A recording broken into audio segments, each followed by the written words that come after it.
Välkommen Aktiedagen i Lund. Vi ska nu träffa ett bolag som vi kanske känner framförallt genom deras verksamhet för hjärnkylning, om man får kalla det så. Men idag ska vi höra om ett annat spännande spår, nämligen inom onkologi.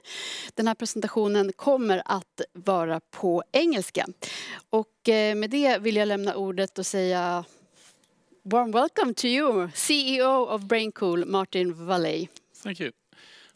Okay, I would start making a summary where BrainCool has been 2020. BrainCool is a company that mainly has been focusing on target temperature management. We have 3 medical device products. The first product, iCool system, is CE-marked. We have a 510K approval, and we also have launched a product in Korea. Then we have a second product called RhinoChill, which is for early cooling, intensive care medicine as well, which has a CE mark, where we are under a de novo 510K process to obtain FDA approval. And our third device to the market is a device called Coro System, which I will focus on strictly in today, our go-to-market for that product, which received CE mark this summer, and we presented a very interesting trial at ESMO back in September and await publication of this study. We are currently on that as well, working on a de novo 510K process to obtain FDA approval.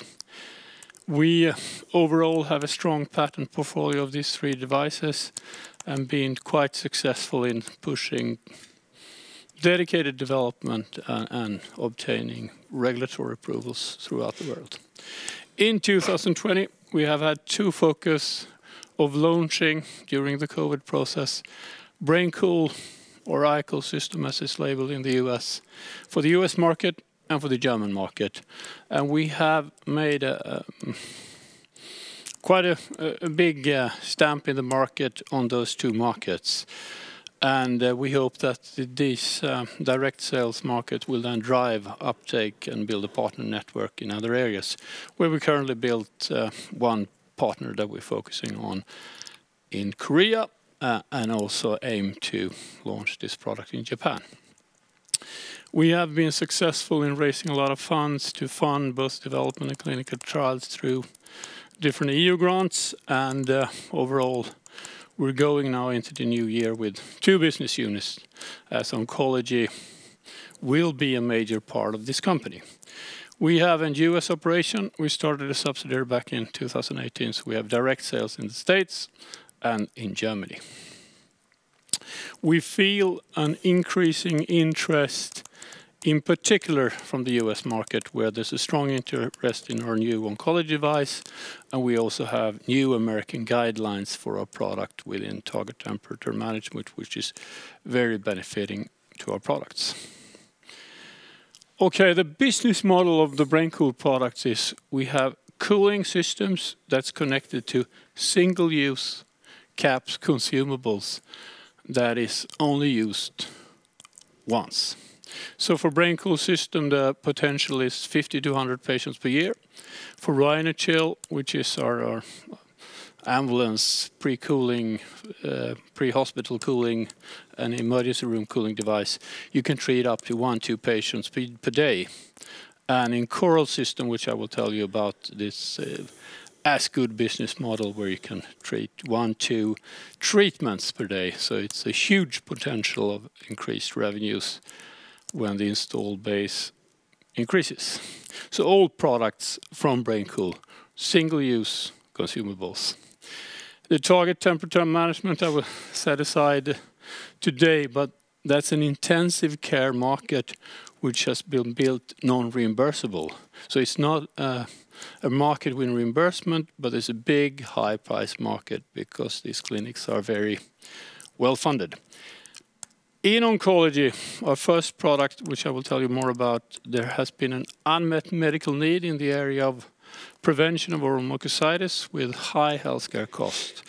It's up to $20,000 to $70,000 per patient, and we are currently implementing our sort of go-to-market strategy for this device, which I will now tell you more about. Where are we?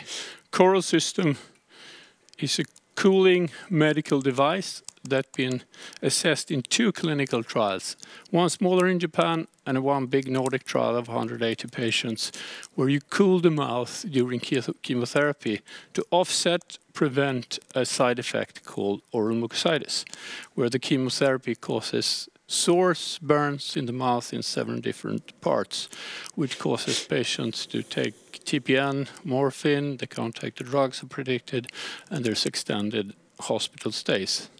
This is an unmet medical need. There has been a number of pharmaceutical projects aiming to this market. All of them so far have failed in phase 3. So we expect to be the first serious product to be launched in this area this year. We are working very hard now on the market analysis and pricing of this device. Our large clinical trial of 180 patients has been presented at ESMO. Strong clinical data, but we still await that this will be published in a major scientific journal.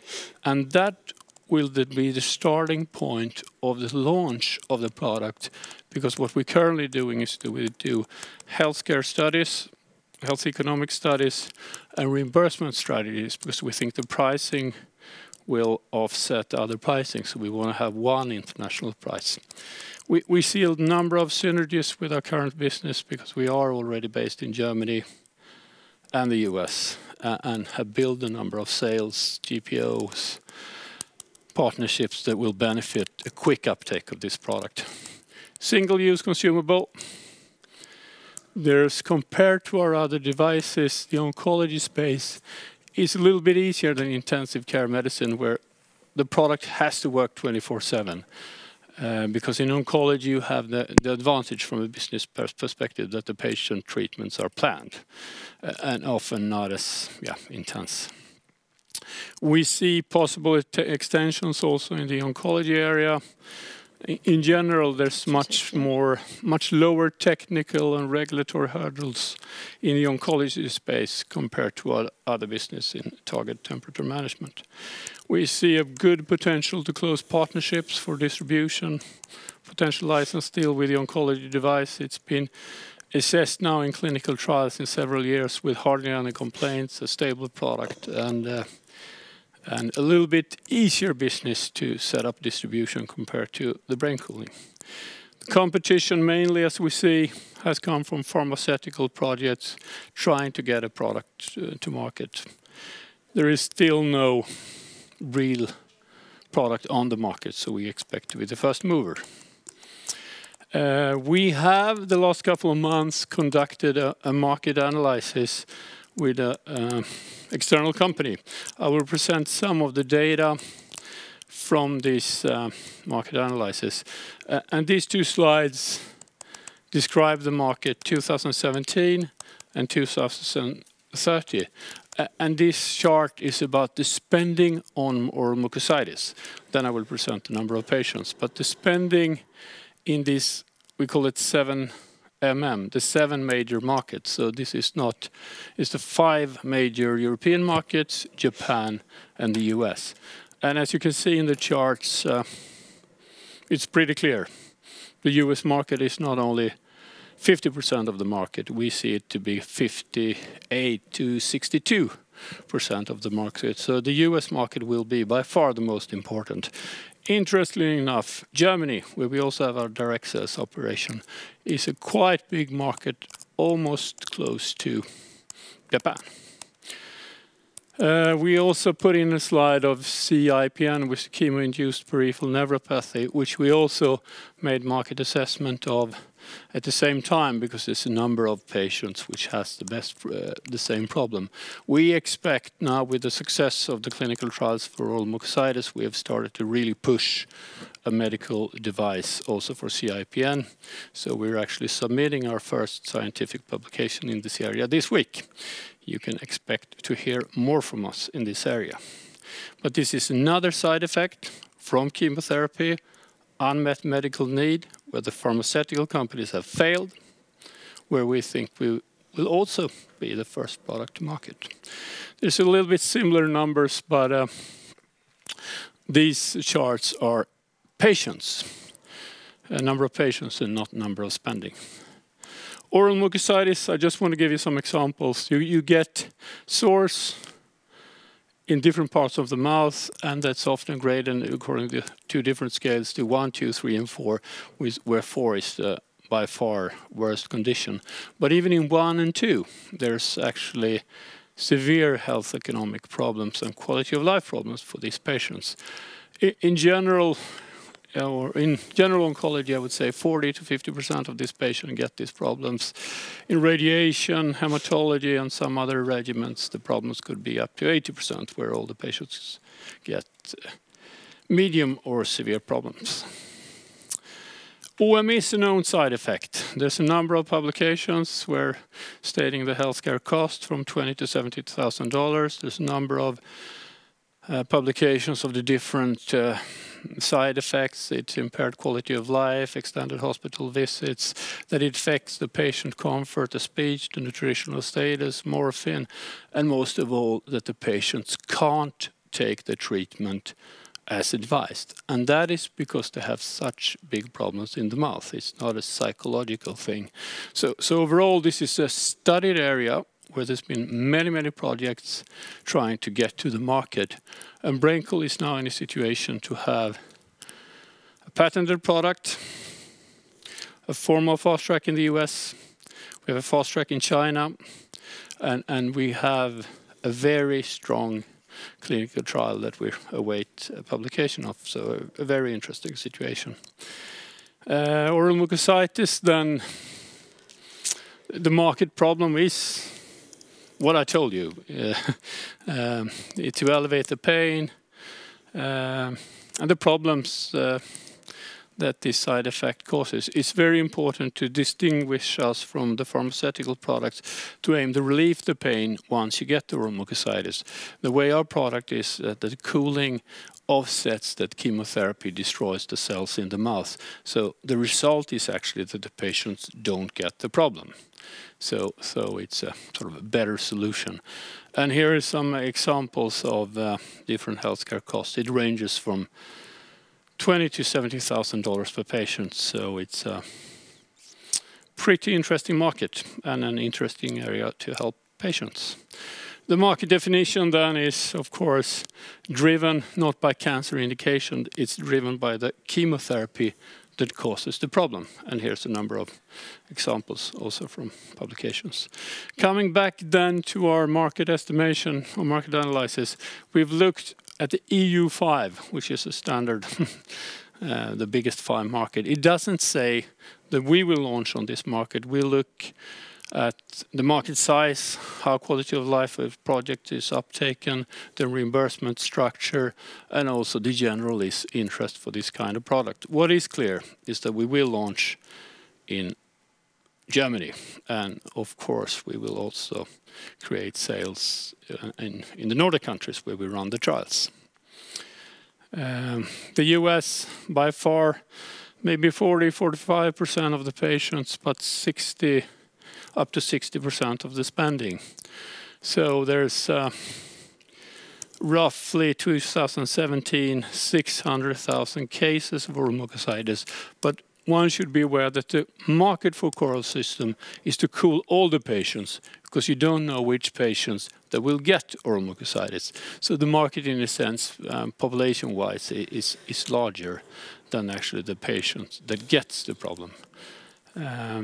BrainCool has an operation in the US.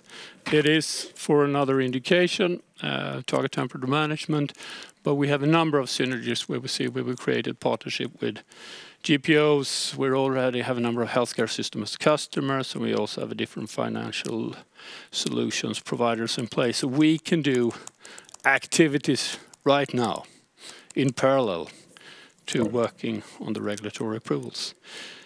We do think, as the market analysis shows, that Japan will be an interesting market. It's well over 10% of the market in spending. Reimbursement will be key in Japan. It's a big market, but we think that this product definitely have the possibility to obtain a solid reimbursement. Here's an example of the different cases of oral mucositis in this not the worldwide market, on these 7 major markets that we've been able to collect data in. It's around 1.5 million patients. And there's a multi-billion-dollar market already spent to relieve the pain of these patients. We think the market is much higher if we were able to prevent this problem, because there's a multi-billion market of different oral solution that essentially doesn't work, that still causes the healthcare system to have tens and thousands of dollars of cost per patient.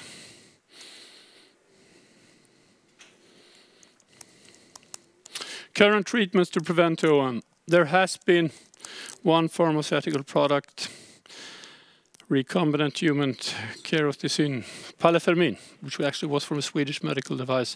A lot of side effect. It hasn't had good enough results.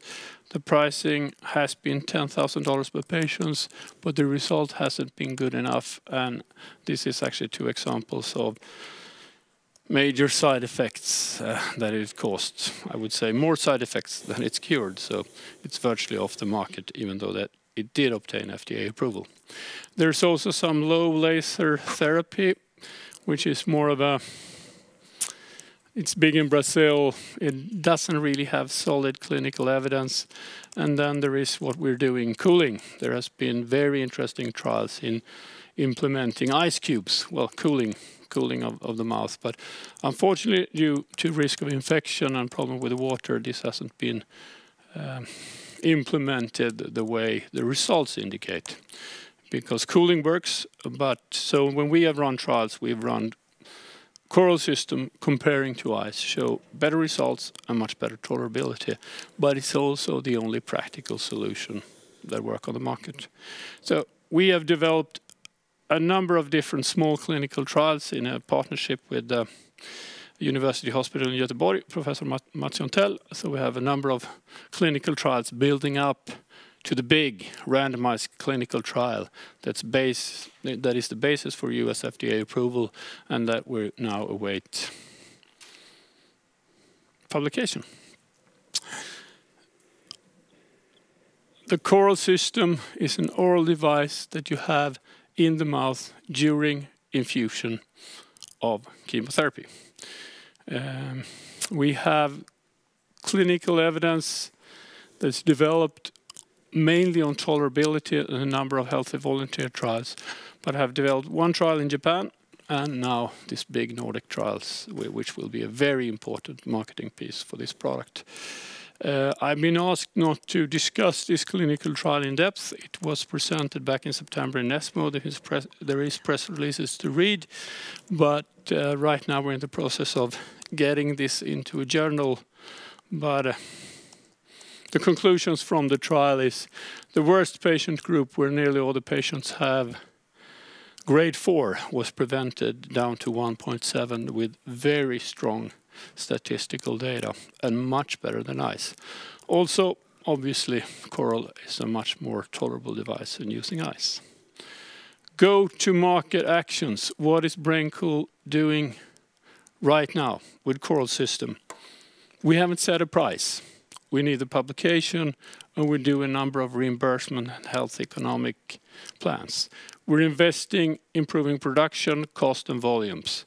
There's a Swedish company doing the oral device, and we're setting up production right now in BrainCool for the cooling unit, but we're also negotiating with 2 major medical device companies that will be able to deliver from Japan to California with all the relevant quality standards to be able to quickly increase production volumes. We have identified a number of distributors that we start discussing with. It's of course not possible to close them before you have a pricing strategy. We are in preparation of regulatory approvals in Japan, China, Korea and the US, because Japan, China and Korea will be major market for us. We're investigating the possibility of reimbursement of coral in key markets and want to have a relevant pricing before we launch. But most of all, we need the scientific publication, because that is also basis for the approvals, but also for a number of reimbursement discussions. We have made a market analysis of the 7 major markets, and we have gone further with a team Janssen people to do further market analysis and interviews with key opinion leaders in Germany, Netherlands, Spain, and for France and Italy. We have a number of distributors that we work, that they assess the market for us because they're in competition with each other.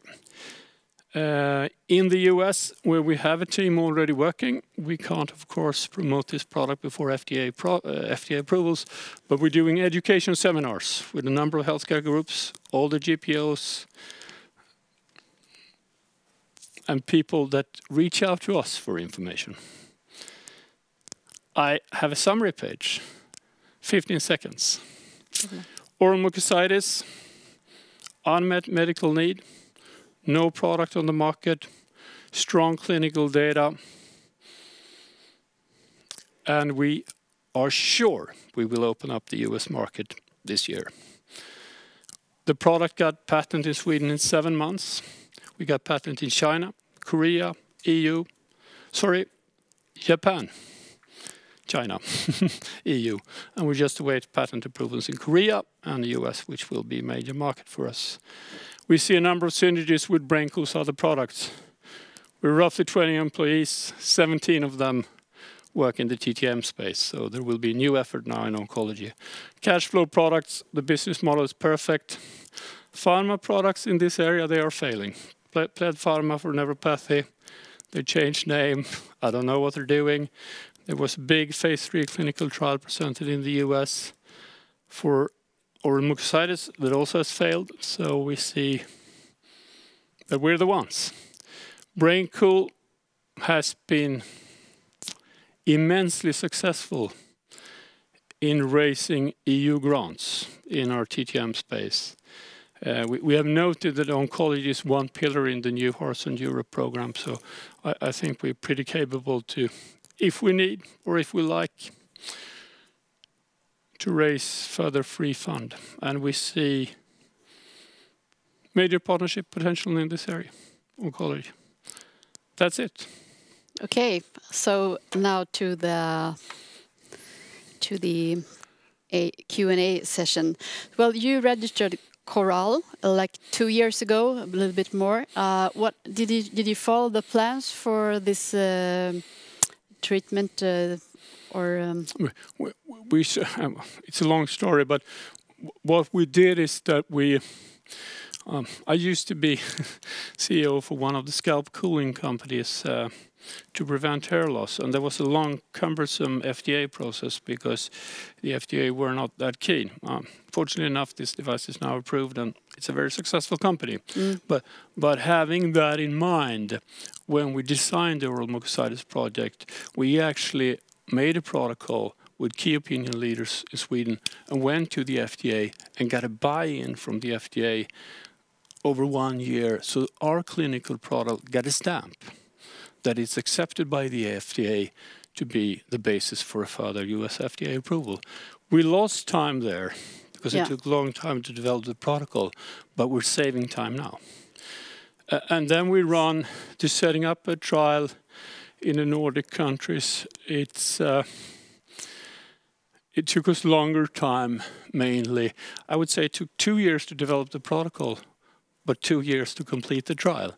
So that has been sort of a long build-up phase. On the other hand, we are now going out with very successful results and a very good situation with the FDA. So what you're lacking now is that this publication in a scientific publication. We need the publication. In order to get to the market and hey, look at this. Because that will not only be the marketing piece. Everybody say they want a publication, really, but it's also a basis for the pricing discussion. Because as I mentioned, we have focused, for example, lymphoma patients where there is published data in the US that it's a healthcare cost of $70,000 per patient. We're offsetting a lot of that money. Okay. So that affects price, reimbursement. Let's start with the scientific publication that you are waiting for. When will the result from this multi-center study that proves that you have something that's really working, when do you think it will be published? Are you in the discussion? I don't know. You cannot affect this in any way, or First of all, Could it be tomorrow? no. First of all, I'm just a business guy. So it is a scientific group of all the major university hospitals in Sweden, and of course, I have information of that, but that's not public. But when it will go into print, I don't know. And Okay. it's But you know that there will be an article. definitely, Okay. definitely. There's And, very strong interest. Before summer? Yeah, that's a good. Yeah. Okay. If I have to say a thing, I would say spring. During spring already? Yeah. What is spring? Okay. What is spring? Philosophical question. Well, depends on whether you're in Sweden or... Exactly. No. Let's talk about the pricing. It seems like it's a big challenge for you. But why is it so difficult? It's not difficult. It's not a challenge. It's just common sense. We got a good clinical trial. The TTM market has been built on a non-reimbursable market. But here we have a solid clinical trial with good results. We know that because it's been presented at ESMO. We know there's big healthcare cost in the US, enormous healthcare cost. We know there have been tens of projects failing. Of course, we should do what we define as go-to-market strategy. We have a giant opportunity to obtain reimbursement for the device that will make it much easier to implement this. Yeah, okay. I mean, I can give you an example. A company, I should name it, with one of the hair loss products. They spent now 5 years launching this product in the States, and they got a preliminary code for reimbursement. This preliminary code means that it's a good thing, but it can take them 3-4 years. We will benefit by doing this work right now. I'm convinced of that. Okay, you look convinced. Let's talk about the patients, the ones that are suffering from oral mucositis. Yes, sorry. Did I pronounce it rightly? I think so. How are they coping with the side effect from cancer therapy today? I think this is one of the areas where there is no solution. So I think they take rinses, coating. A lot of them can't speak. But we know that it doesn't really work, or no, it doesn't work because there is no approved products. But of course there's mouth rinses and so this is a hard. It's not maybe the most visible side effect because like hair loss, which is seems to be a great business. Okay, you can see that, but this is more you can't speak and you probably feel not so well, and this clearly affects also the cancer treatment. But you know for sure that they are longing for a treatment for this mouth problems. Yes, I mean we're not the only company looking at this. I think there's 5 pharmaceutical companies in the US who has fast track in this area trying to get products to market. Okay, I have a question from the audience. He or she wonders how is it going with coral in China. I did mention it a little bit here. We have focused the first market assessment on the 7 major markets because there you can good data. But BrainCool strategy in Asia is to go for Korea. We've already signed a partner. We were successful in the reimbursement process. China and Japan. In general, with regulatory approvals or regulatory authorities, we haven't seen any problem actually dealing with the FDA. It worked very smoothly. Okay. Setting up digital meetings. But in Japan and China, there's been more closed. And I think America has adapted quite well. I would even say the companies that argue FDA delays due to COVID, there's something fishy there because really? Yeah, okay. I spoke with the CRO, a number of other companies. Everybody say FDA. Now the time is almost running out, so we can't. Even if it's interesting, we'll talk about it afterwards, maybe. Yep. But let me ask you. Last question is about your operations, because you are not that many. You're still just like 18 or 19 people in your company. Is that so? Yes. Are you recruiting, or are you doing any big investments now in order to make it happen? We are making some investments and recruitments, but one should know that let's take an American example. The American sales organizations in Europe had relieved 60% of the staff. I mean, the reason environment where a number of meeting has changed to Zoom, and now it's changing a little bit back, but it will not come back in the same fashion. And in Germany, for example, which is a very important market for it, it's closed. It's closed for business. So it's not a time to recruit, but we are considering maybe raising more funds to really make a serious push with this oncology device, because this could be, I think BrainCool is a killer, but I think oncology is better. Okay, that's a very good end of this interview. So I will say thank you so much, Martin, for coming, and good luck and stay safe, of course. Thank you. Thanks.